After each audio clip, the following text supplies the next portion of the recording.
భగవద్గీతలో ఒక శ్లోకం చెప్తాడు, నాకు బాగా నచ్చిన శ్లోకం.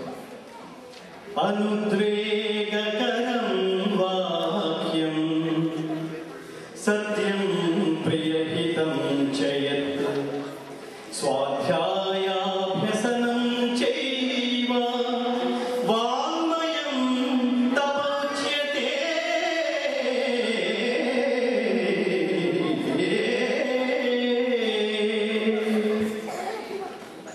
మనం మాట్లాడుతున్నప్పుడు వినేవాళ్ళలో అనారోగ్యకరమైన భావోద్వేగాలకి తావు లేకుండా మాట్లాడగలగడమే వాచిక తపస్సు అంటారు కృష్ణ పరమాత్మ.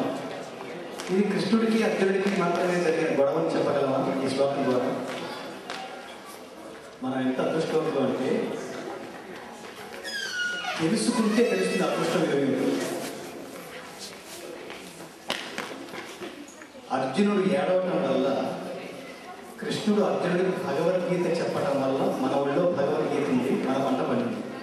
అర్జునుడు ఏడవటం వల్ల మన పంట పండింది.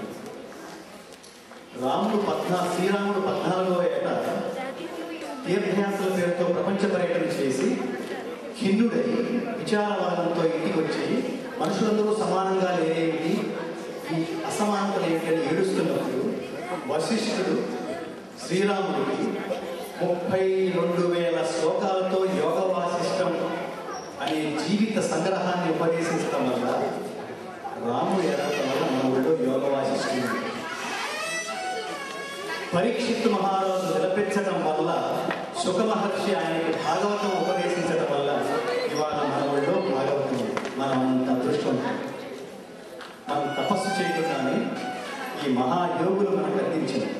భగవద్గీతలో అనేక చోట్ల ఇమే మత మత మత అంటారు. మతం అంటే మనం ఇప్పుడు అనుకుంటున్న మతం కాదు. మత అంటే అభిప్రాయం అని సంస్కృతంలో అర్థం.